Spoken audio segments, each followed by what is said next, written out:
ही वस्तुस्थिती आहे की येऊर निसर्गरम्य परिसर आहे आणि संजय गांधी नॅशनल पार्कच्या परिसरामध्ये ते येतो. परंतु संजय गांधी नॅशनल पार्क बरोबर त्या येऊरला काही खासगी जमिनी पण आहे. आमचे सहकारी जितेंद्र रावड यांचा सुद्धा आलिशान बंगला त्याच येऊरमध्ये आहे. ही वस्तुस्थिती आहे. परंतु काही खासगी जमिनीवर काही लोक येतात आणि त्या ठिकाणी पब्स, हॉटेल, बार वगैरे हे उभारले गेलेले आहेत. प्रत्येक वेळेस अधिवेशनामध्ये किंवा इतर काही आयुधाच्या माध्यमातून जेव्हा आवाज उठवला जातो लोकप्रतिनिधींच्या माध्यमातून तात्पुरत्या स्वरूपात त्या ठिकाणी बंदी आणली जाते. परंतु त्या बंदीनंतर मात्र 2 ते 3 महिन्यात परत ते एरे माझ्या मागल्या अशा पद्धतीनं त्या ठिकाणी ही दारुडे मंडळी आणि दुसरी काही ड्रग्स वगैरे विकणारी मंडळी फिरत असतात आणि त्या माध्यमातून त्या ठिकाणी फार मोठ्या प्रमाणात ध्वनी प्रदूषण होतो आणि फार मोठ्या प्रमाणात संजय गांधी नॅशनल पार्कमध्ये जी जनावरं वगैरे आहेत त्यांना सुद्धा त्याचा त्रास होतो. त्यामुळे त्याच्यावर कारवाई करण्याची मागणी गेल्या अनेक वर्षापासून स्थानिक लोकप्रतिनिधी म्हणून मी करतोच आहे. पुढेही ती रेटून देतो. परंतु फक्त जितेंद्र आव्हाडांना माझी विनंती आहे की फक्त एक दिवस काहीतरी आंदोलन करून थांबू नका.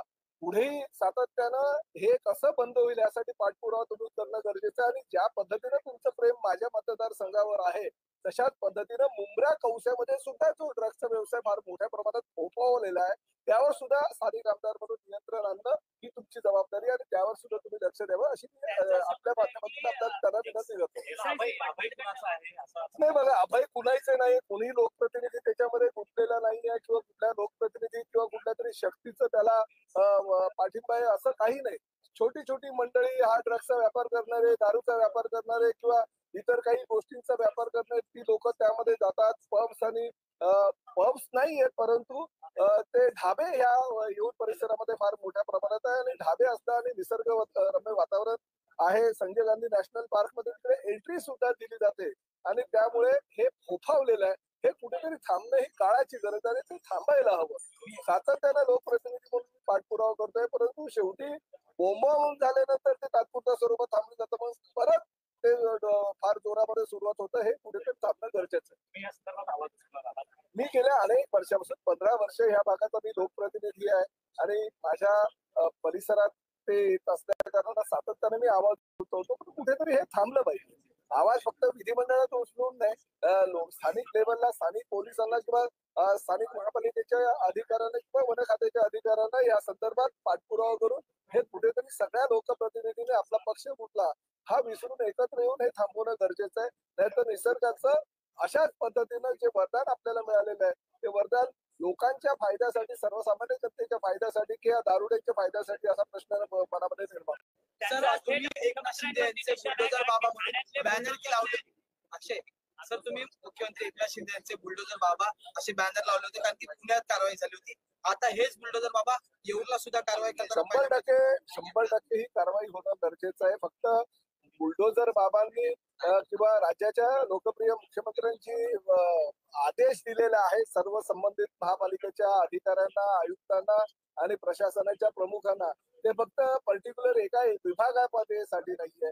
मीरा भाईंदर किंवा ठाणे किंवा नवी मुंबई, कल्याण, डोंबिवली किंवा पुणे ह्याच ठिकाणी करू नका. तर राज्यातील ज्या ज्या ठिकाणी हे ड्रग माफिया ज्या ठिकाणी स्वतःचं साम्राज्य त्यांनी निर्माण केलंय तर प्रत्येक ड्रग माफियाला नेस्तनाबूत करण्याची जबाबदारी ही राज्य सरकारची आहे आणि ती जनतेची मागणी आहे.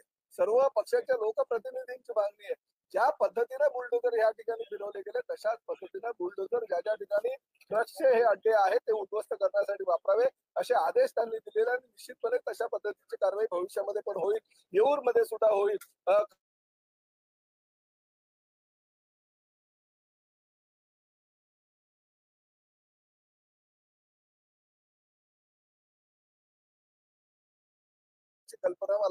कल्पना नव्हे, खात्री आहे. सर, आज तीन नवीन कायदे जे ते सुरू होतात ते तुम्ही आमदार लोकप्रतिनिधी म्हणून या कायद्यांकडे कसं बघता ते याचं स्वागत कसं? केंद्र सरकारचं मनापासून अभिनंदन करतो की आतापर्यंत आयपीसी अन्वये जो कायदा 30 जून पर्यंत अस्तित्वात होता तो आता पिनल कोड किंवा आयपीसी हा कायदा नष्ट होऊन न्याय व्यवस्थेच्या माध्यमातून हा कायदा आजपासून अंमलात येणार आहे. मला मिळालेल्या माहितीनुसार 3 गुन्हे सुद्धा ह्या कायद्यानुसार दाखल झालेले आहेत.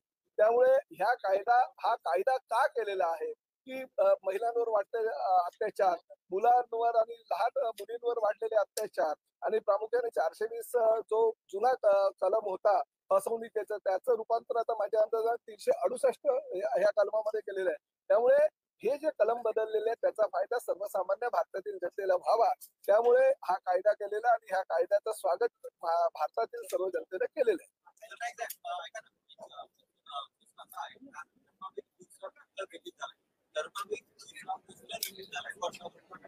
त्यामध्ये एका येत्या काळापर्यंत मागे होणार याचा अर्थ काय?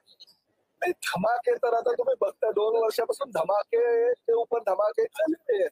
त्यामुळे धर्मवीर फक्त मराठी भाषेमध्ये नाही, ज्या हिंदी भाषिकांना कळलं नाही त्या हिंदी भाषेमध्ये सुद्धा धर्मवीर 2 चं प्रकाशन 9 ऑगस्टला होणार आहे. आणि तुम्हाला ठाण्याचा इतिहास आहे. ठाण्यामध्ये धर्मवीर आनंद दिघे साहेबांनी सगळ्या नेत्यांना निर्माण केलेले आहे. कार्यकर्त्यातून नेता कसा होतो याचं ज्वलंत उदाहरण म्हणजे मुख्यमंत्री एकनाथ शिंदे साहेबांनी, तुम्हालाही कल्पना आहे की आज त्यांच्या मुख्यमंत्री पदाच्या कारकिर्दीला 2 वर्ष आजच पूर्ण होत आहे. त्यांचं मी मनापासून आपल्या माध्यमातून अभिनंदन करतो, त्यांना शुभेच्छा देतो. की एक चित्रपट आम्ही काही वर्षापूर्वी बघितलेला, नायक नावाचा चित्रपट होता अनिल कपूरचा. त्या नायक चित्रपटामध्ये 24 तासामध्ये तो नायक जो अभिनेता असतो तो नेता होतो आणि ज्या पद्धतीने लोकांचं काम तो करतोय 24 तासामध्ये, तशाच पद्धतीची भूमिका आदरणीय मुख्यमंत्र्यांनी 24 तासामध्ये नाही पण 24 महिन्यामध्ये मात्र करून दाखवलेली आहे. सर्वसामान्य जनतेला, तो शेतकरी असू द्या, तो कष्टकरी असू द्या, महिला असू द्या, शालेय विद्यार्थी असू द्या, महाविद्यालयीन विद्यार्थी असू द्या, सर्वसामान्य जनतेला न्याय देण्याची भूमिका आदरणीय मुख्यमंत्री एकनाथ शिंदे साहेबांनी आणि त्यांच्या सरकारने घेतलेली आहे. त्यामुळे त्यांना 2 वर्ष पूर्ण झाल्याबद्दल मी मनापासून त्याचं अभिनंदन करतो. आणि धर्मवीर 2 चित्रपटाच्या माध्यमातून ज्या पद्धतीनं महाराष्ट्राच्या जनतेला काही गोष्टी अजून कळतील त्या खरंच धमाकेदार असतील. त्यामुळे चित्रपट कधी प्रकाशित होतो याची तुम्ही वाट पहा.